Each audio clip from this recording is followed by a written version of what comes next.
Atualmente, a odontologia tem sido buscada por outras razões que não apenas o tratamento preventivo e curativo. Ações de tratamentos estéticos. Então, se você tem se incomodado ao se olhar no espelho sobre a sua bochecha ou sobre o seu sorriso, hoje a odontologia está trabalhando nessa área, com essa correção através de procedimentos não tão invasivos, como a aplicação de toxina botulínica, ácido hialurônico e também a questão do procedimento chamado bichectomia. Nós vamos conversar sobre esses assuntos com a nossa convidada de hoje.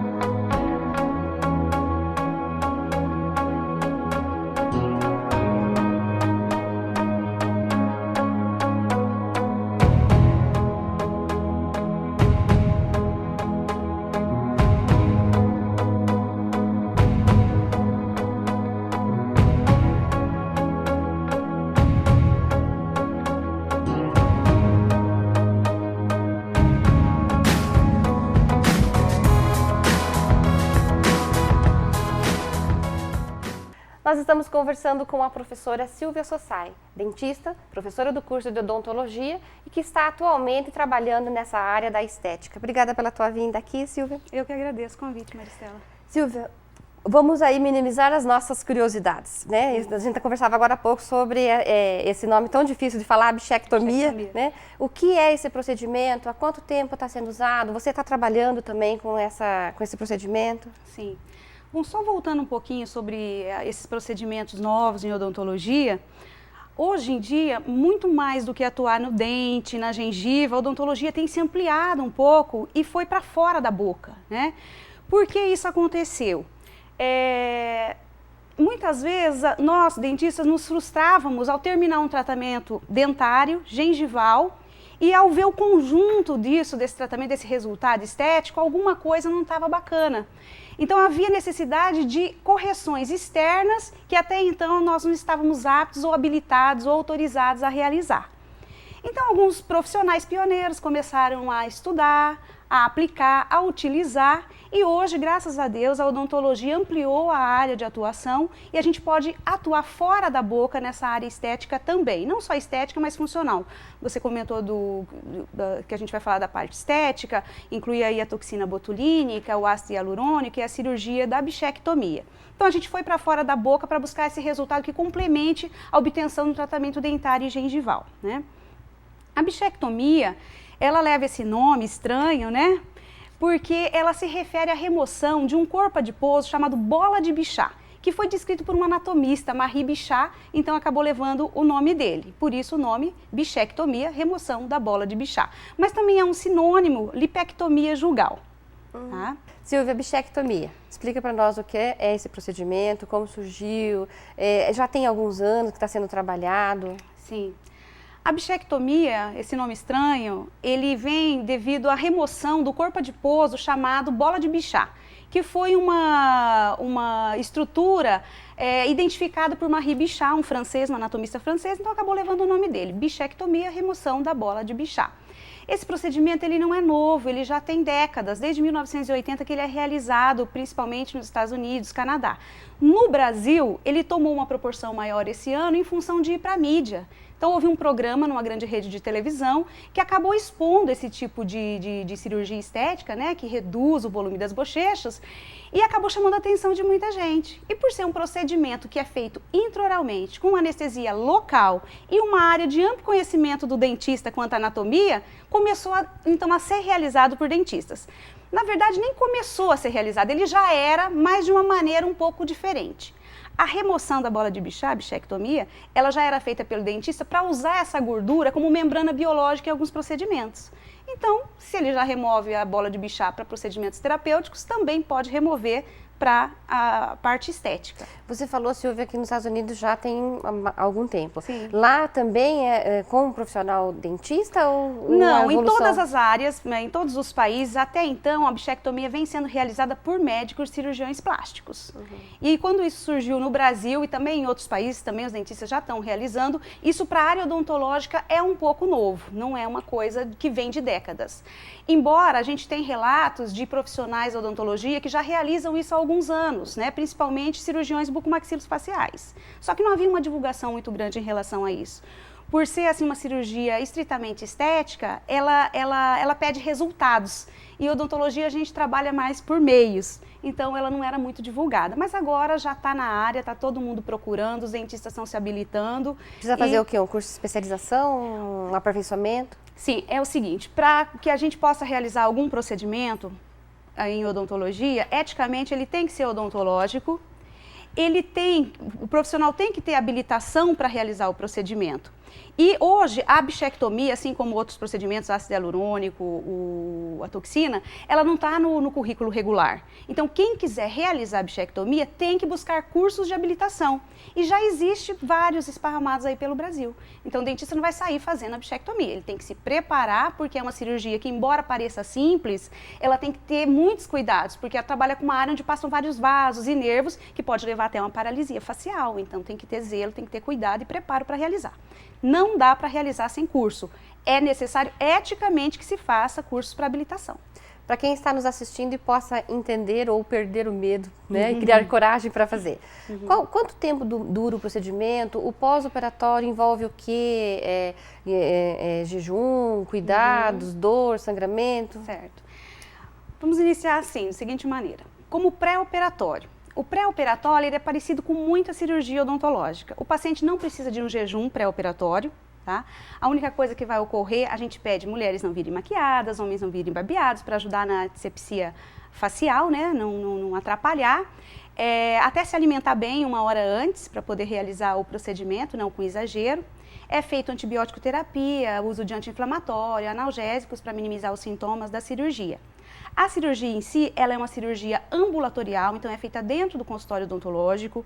É realizada anestesia local, com o mesmo tipo de anestésico que a gente faz, por exemplo, cirurgia para terceiro molar. A incisão intraoral mede em torno de 1 centímetro, 1,5 centímetros no máximo, na região jugal, ou seja, da bochecha, na parte interna da bochecha. A cirurgia vai levar em torno de 35, 40 minutos para ser realizada. Feito a remoção, é feito 3, 4 pontinhos isolados ali na região de cada bochecha e está pronto. O pós-operatório, em geral, não tem muito edema, às vezes menor até do que cirurgias de terceiro molar, e o paciente é orientado a um repouso, né, de pelo menos 2 dias, não fazer esforço físico, evitar alimentos quentes, porque pode ocorrer hemorragias. Embora a cirurgia de bichectomia, em geral, não tem muito risco de hemorragia, sangra muito pouco durante o procedimento e o pós-operatório também é muito tranquilo. E em relação a custo, né? Assim, você não precisa dizer quanto exatamente, mas vai de quanto a quanto para a pessoa assim, que está interessada, ver se ela tem condição de fazer? A bichectomia, como ela é algo novo, são muitos profissionais ainda que estão realizando, ela ainda tem um custo um pouquinho elevado. Quando saiu na mídia, foi comentado um custo entre 5 a 10 mil reais. Esse custo de 5 a 10 mil reais, ele está vinculado quando o paciente necessita ir para um hospital, onde aumenta, né, centro cirúrgico, anestesista e toda a infraestrutura de um hospital para poder realizar essa cirurgia. Então, em consultório odontológico, em nível ambulatorial, o paciente vai pagar menos que isso, menos que 5, 4 mil reais. Então, tá nessa faixa, né? Isso, em torno de 4 mil reais. E o paciente usa todo o material esterilizado, todo aquele cuidado que tem com a cirurgia? Toda a parte de biossegurança relacionada a qualquer outra cirurgia odontológica. E é como a lipo, você falou que o termo similar é lipectomia, né? Lipectomia jugal, porque é a remoção de gordura. Tá. Né? A lipo abdominal, se a pessoa não tiver os cuidados, acaba voltando, né? A bola de Bichat? Volta. Não volta. Por quê? O que é a bola de Bichat? Ela não é uma gordura que está esparramada ali livremente nos tecidos. Na verdade, ela é uma gordura encapsulada. Chama-se, foi dado o nome de bola, mas ela não é necessariamente, ela não é uma bola. Ela é um encapsulado gorduroso, então temos gordura em uma cápsula fibrosa e ela está achatada entre os músculos da mastigação. Então ela está nessa região, né, do músculo que a gente fala do músculo masseter e entre o bucinador, tem uma extensão que vem em direção ao músculo temporal e tem uma porção que vai em direção aos músculos pterigóides, que são os músculos que participam ativamente da mastigação. Ali ele funciona meio que um coxinho, um amortecedor desse movimento muscular. Então essa gordura, uma vez removida, ela não vai se regenerar e ela não vai se formar de novo, porque você está tirando uma gordura encapsulada, que não está no tecido e não é passível de aumento. A bola de Bichat, ela não sofre alterações com alteração de peso. Então não é porque a pessoa é mais obesa ou mais magrinha que ela vai ter uma bola de Bichat maior ou menor. O que acontece é que às vezes a localização entre aquela musculatura vai ser mais saliente em um do que em outro. O que dá muitas vezes para a pessoa um aspecto de rosto cheinho, sendo que às vezes o corpo não acompanha. Você tira uma foto, parece que é gordinha. A hora que vai ver o corpo da pessoa, não é gordinha. Então, tem alguns fatores que são avaliados também para que se indique a cirurgia. Mas, assim, a bola de Bichat, uma vez removida, ela não vai voltar. E ela não é removida de forma integral. A porção removida é uma porção chamada porção bucal, ou extensão bucal, que é a área que está realmente aqui nessa porção, entre o músculo masseter e bucinador, que dá o volume que altera a estética. A gente estava brincando no intervalo, né? Lógico que ninguém tem a pretensão de ficar igual a lindíssima Angelina Jolie, né? Mas, assim, fica próximo daquele rosto que a gente vê, assim, algumas pessoas da mídia, elas têm essa região aqui afundada. Fica mais ou menos isso. O que a gente coloca é assim, o efeito que se tem é o efeito blush. Quando a gente passa o blush, então você tem um aprofundamento dessa área, né? Um aspecto visual de aprofundamento dessa área. Então, para ter uma ideia, aqui nessa região a gente tem o arco zigomático. Daqui, a gente sai o músculo masseter, ele vem e se insere nesse arco. Por baixo desse músculo masseter está a porção bucal da bola de Bichat. Então, quando a gente remove, existe um aprofundamento nessa zona. O que acontece? A maçã do rosto, aqui nessa porção lateral, ela se salienta, porque existe um aprofundamento dessa região e um pouquinho à frente. Então, a gente tem um leve aprofundamento dessa região abaixo da maçã do rosto, o que salienta a maçã e dá um aspecto estético mais agradável. Só que os resultados, eles não são iguais para todas as pessoas. Ele tem uma limitação. Depende da absorção. Depende muito do perfil, né? Até para fazer a cirurgia da bichectomia, por ser uma cirurgia que requer resultado, a gente recomenda que se faça uma documentação fotográfica em centro de radiologia. Então a pessoa vai para um centro de radiologia, lá ela faz uma documentação com algumas tomadas fotográficas, algumas incidências, e por essas tomadas e pelo exame clínico do paciente, a gente faz a avaliação e passa para esse paciente qual é a previsão de resultado para ele. Então, ele vai ficar ciente de qual a previsão de resultado que ele pode obter. Nem todo mundo vai se beneficiar. Por exemplo, se eu tenho uma pessoa que tem um rosto arredondado, mas que ela tem um IMC, um índice de massa corpórea elevado, a bichectomia para ela talvez não tenha resultado nenhum, porque o que está tornando o rosto arredondado talvez seja a gordura subcutânea e não a bola de Bichat. Então, às vezes você remove e o resultado é mínimo ou inexistente. Então, tem que ser bem planejado, não sair prometendo que isso vai ter resultado para todos, porque não tem. Mas essa pessoa não vai poder nunca ter um rosto fino? Pode, ela pode ter, às vezes só a bichectomia não vai ser suficiente. Então, ela pode fazer uma lipo da gordura subcutânea, que daí já foge um pouquinho, até então, da área de atuação do dentista. Daí o dentista não faz essa lipo? Não, a lipo ainda não. Mas será que no Brasil tem quem faça? Porque eu nunca ouvi falar da lipo, já ouvi falar nos Estados Unidos, né? Mas aqui ainda não conseguiu ouvir falar. Olha, eu não, assim, particularmente eu não conheço quem faça, mas daqui a pouco está aparecendo, porque as pessoas estão procurando tanto os procedimentos, né, que daqui a pouco alguém está se habilitando a fazer. Então, às vezes, dependendo da situação da pessoa, você tem que avaliar e dizer, não, a bichectomia vai te dar esse resultado, né? Se for suficiente para a pessoa, vai ser feito. Se não for, ou então vai dizer, não, para você o resultado vai ser mínimo ou nenhum. Então tem que ser bem planejado. E já existe um programa no computador que ela consegue visualizar assim o rosto, igual quando vai no salão, você vê, ó, teu corte fica assim ou não? Assim, um programa específico para isso não tem, mas tem esses Photoshop de celular que você consegue às vezes pegar a pessoa e fazer uma simulação. Mas essas simulações são perigosas porque os resultados variam muito de pessoa para pessoa. O que a gente costuma fazer, além de fazer as fotos pré-operatórias e mostrar um possível resultado, é fazer a maquiagem mesmo, com o blush, passar o que você vai obter é mais ou menos isso. Você passa aquele bronzer na região abaixo do arco zigomático, indo para a maçã do rosto, para mostrar que é simplesmente um pequeno aprofundamento. É discreto, mas que em alguns rostos tem um resultado estético muito grande. E antes da gente entrar na questão das toxinas, eu queria que você colocasse pra gente, né? Vamos falar aí sobre o capítulo do livro, convite. Certo. Nós estivemos, eu estou trabalhando com uma equipe, né, de dentistas, doutora Viviane e doutora Juliana. A gente tem um instituto, o Instituto Bucofaces em Maringá, onde a gente está ministrando cursos sobre bichectomia, né, para cirurgiões dentistas. E dessa experiência, desses casos clínicos que a gente vem catalogando, registrando, surgiu o convite então para escrever o capítulo de um livro, né, do livro do ARGO, que fala sobre toxina botulínica, ácido hialurônico, e agora está inserindo cirurgias estéticas e que também tem correlação, porque às vezes você vai resolver um rostinho redondo com bichectomia e o uso da toxina botulínica no masseter. Então nós fomos convidados e agora, para o ano que vem, sai o capítulo sobre bichectomia. Que bacana, estou cada vez mais ficando a coisa tá sensibilizada que você é sua paciente. E na verdade você acaba assim, à medida que você faz os casos e você registra, você vai dando cada vez mais legitimidade para o procedimento dentro da área. Então eu acho importante quem está fazendo, registrar, publicar, para que a gente ganhe credibilidade dentro dessa área, né? Com certeza. Professora, o uso da toxina botulínica, quais as regiões da face, quanto tempo de durabilidade, quais os riscos, e média de custo também? Certo. Bem, a toxina botulínica, em odontologia, ela vem sendo utilizada assim há muito tempo. Tem muitos dentistas que eu chamo de pioneiros, que foram pessoas assim que batalharam, lutaram para que hoje ela esteja legalizada para uso de todos, né? Então, quando você começa alguma coisa, sempre existe críticas, né? Tem gente que vai te ajudar, colaborar, correr atrás com você, e tem gente que vai criticar e tentar dizer que aquilo não faz parte da sua alçada. Mas graças a Deus, em função desses pioneiros que lutaram, a gente conseguiu que hoje, através de uma resolução que saiu ano passado, os dentistas estejam habilitados legalmente para o uso da toxina botulínica, tanto para uso terapêutico quanto para uso estético, porém usado quando o procedimento for considerado odontológico. Então existe uma limitação na área de ação do dentista quando a gente fala em toxina botulínica, né?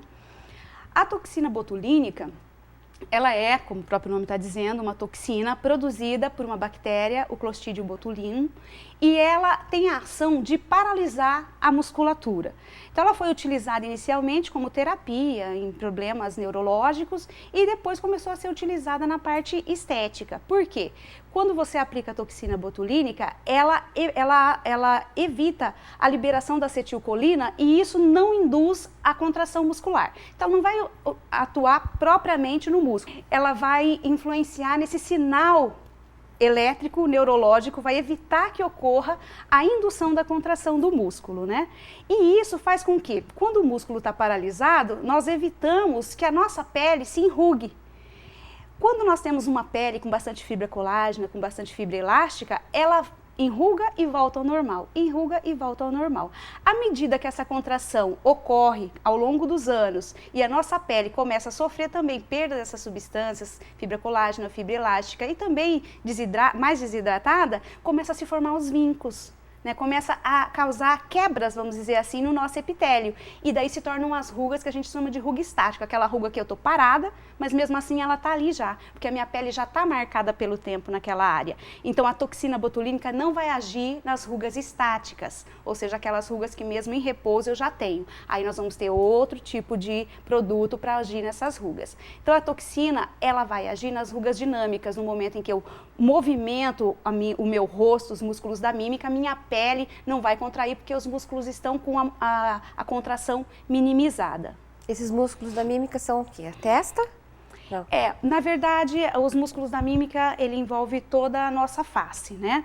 Para a gente buscar, assim, mais a área de aplicação odontológica, a toxina botulínica, ela tem sido utilizada, por exemplo, para o sorriso gengival.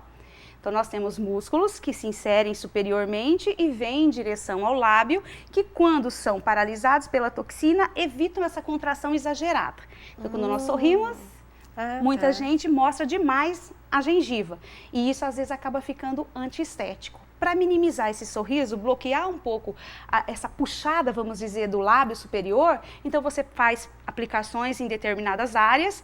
Em alguns pacientes vai ser numa área mais inferior, em outros pacientes mais superior, e isso é feito teste na hora da aplicação para ver onde eu vou colocar para dar um resultado estético para aquele paciente. Então não é no lábio que vai aplicar? Existe a aplicação no lábio, mas a aplicação no lábio não é para o sorriso gengival. Ela tem outras funções ali. O sorriso gengival, a aplicação tem que ser nos músculos elevadores do lábio superior. Então você faz essa aplicação e minimiza essa subida do lábio. O efeito da toxina botulínica, ela vai se manter até 3 meses e meio, 4 meses, quando ele começa a desaparecer e aos 6 meses já não existe mais nada. Então ela requer aplicações periódicas para que se mantenha aquele resultado. Mas assim, voltando para a área odontológica, quando você faz a aplicação de toxina botulínica para um sorriso gengival, a visão do dentista, eu acho que tem que ser muito além daquele sorriso gengival apenas, muito além da ação daquela musculatura apenas. Nós somos dentistas, embora nós tenhamos agora uma área de atuação fora da boca, eu acho que a boca, o dente, o problema em si que está levando ao sorriso gengival tem que ser tratado. Então, por exemplo, a pessoa vem, eu quero corrigir um sorriso gengival, aplica toxina, já apliquei. Tudo bem, vamos aplicar. Mas qual é a causa desse sorriso gengival? Por que aquela gengiva está aparecendo em excesso? Então, nós temos que avaliar. Muitas vezes é porque a pessoa tem um crescimento ósseo alterado, uma altura de maxila muito grande, fora dos padrões de normalidade, que na hora que contrai, acaba expondo demais. Então, se existe esse tipo de problema, tem que se buscar muitas vezes uma cirurgia ortognática para redução da altura daquele osso. Ah, eu tenho um sorriso gengival porque eu tenho um excesso de gengiva, as coroas do meu dente são muito curtinhas. Clinicamente a gente faz medidas do sulco gengival e a gente vê que tem um excesso. Então eu posso muitas vezes resolver aquele sorriso gengival com uma cirurgia plástica gengival, chamada de gengivoplastia. Então, assim, o que eu acho que o dentista tem que focar é que a toxina veio, vai ajudar em muita coisa, mas ela é algo temporário e que talvez possa nos auxiliar a ver se aquele paciente quer fazer algo mais definitivo em relação ao procedimento. Existe até cirurgia, por exemplo, eu fiz a toxina botulínica, o sorriso, a pessoa gostou daquele sorriso, mas ela não quer se submeter a uma cirurgia ortognática, que é uma cirurgia bastante traumática, e para que alguns funcionalmente é necessário, em outros apenas por estética, então ela não quer submeter àquela cirurgia. Então existem cirurgias do sorriso, que fazem travamento da musculatura por dentro através de pontos, de suturas.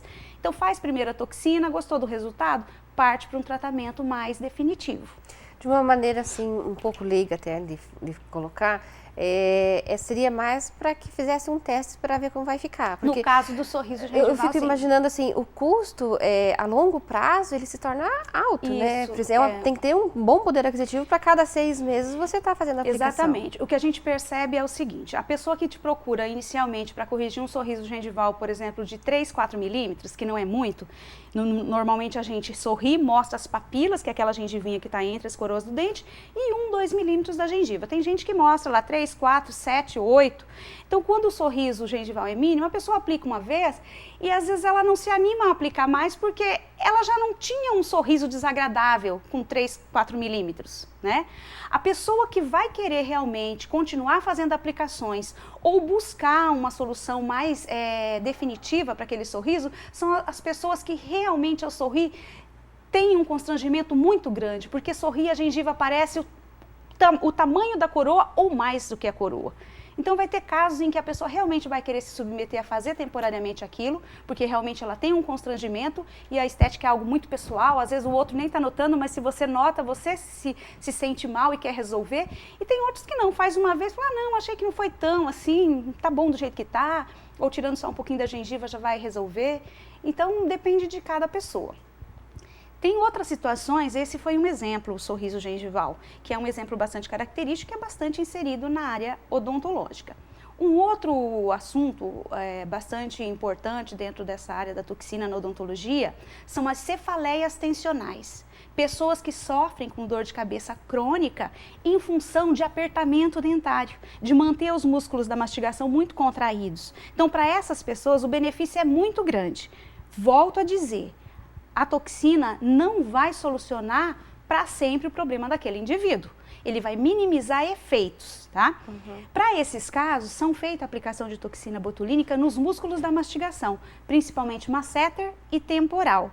E coadjuvante a esse tratamento, nós fazemos a aplicação também nos músculos da região do terço superior da face, que é a região periorbicular, né, na região da glabela e frontal.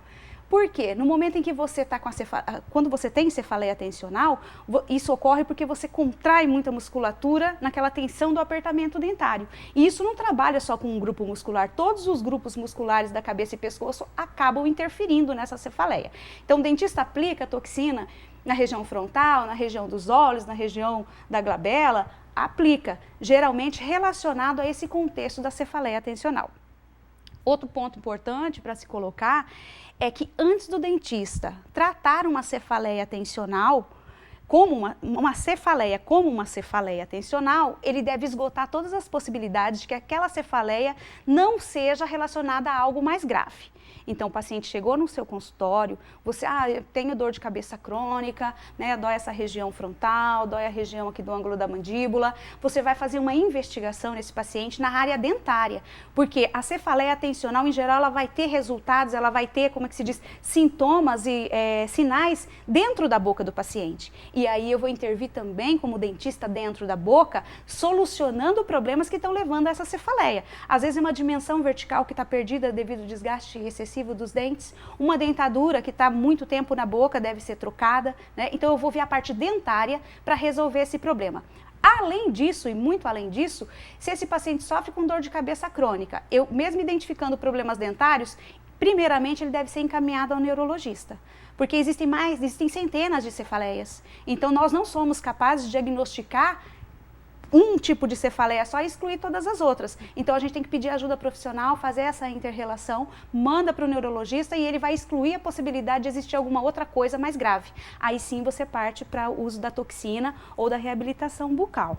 Só para esclarecer, se eu procuro um profissional da odontologia para fazer aplicação estética na região frontal, testa e periorbital, ele faz ou não faz? Só faz se tiver cefaleia? Não é recomendável que ele faça. Não, ele vai fazer esse tratamento associado ao restante dos músculos da mastigação para minimizar essa cefaleia atencional. Eticamente, o dentista tem que agir dentro da área odontológica. Se essa tensão da região frontal, orbicular, tiver relação com algum fator odontológico, ele pode realizar. Ah, ok. Tá? E para finalizar, doutora, quando usa ácido hialurônico e quando usa a toxina? A toxina até você já deu uma grande explanação sobre isso. E o ácido? Então, a toxina, ela vai servir para eu minimizar aquelas rugas dinâmicas, as rugas de movimento. Já o ácido hialurônico, ele vai minimizar as rugas estáticas, aquelas que já existem em função daquela quebra do epitélio devido ao movimento repetitivo da nossa pele na contração muscular. O ácido hialurônico, o que vai acontecer? Com o passar do tempo, nós temos, além da bola de Bichat, que é até bom a gente comentar, ela é uma estrutura que faz um preenchimento facial. Ela está preenchendo o nosso rosto. Assim como ela, nós temos várias outras placas de gordura, só que na região subcutânea elas não são encapsuladas como a bola de Bichat. Essas placas de gordura, no processo de envelhecimento, elas acabam sofrendo uma atrofia e elas meio que descem, sofrem uma deiscência, elas caem, né? Então começa a se acumular na região abaixo dos olhos, na região acima dos olhos, nós começamos a ter um pouquinho do bulldoguinho aqui, porque a gordura desce para essa área, né? E começa a aparecer vincos, que a nossa bochecha desce. Então começa a marcar o sulco nasogeniano e o ácido hialurônico ele vai ter uma função nessas áreas, por exemplo, preencher esses sulcos que estão marcados, vai minimizar essa área dos sulcos, os vincos mais profundos já produzidos pelas rugas, vai ser feito preenchimento. Existem linhas verticais na região do lábio que vão surgindo com o tempo, o ácido hialurônico também vai servir para esse preenchimento. Ele dura mais? O ácido hialurônico? Ele vai durar mais ou menos em torno, depende da marca, depende da marca comercial, mas de uma maneira geral eles são muito similares. Se coloca assim, que o ácido hialurônico vai permanecer no local por mais ou menos 6 a 8 meses, Como ele tem a capacidade de hidratar a pele, ele chama muita água para aquela região e ele também, acredita que ele tem um efeito residual de induzir, na verdade, a formação de um pouco de fibra colágena. Então ele vai desaparecer com 6, 8 meses, mas ele vai deixar um resquício ali do seu efeito que seria a indução do colágeno. Mas isso é coisa mínima, tá? Não fica muita coisa não. Então ele vai ficar ali um ano e pouquinho, já requer a nova colocação.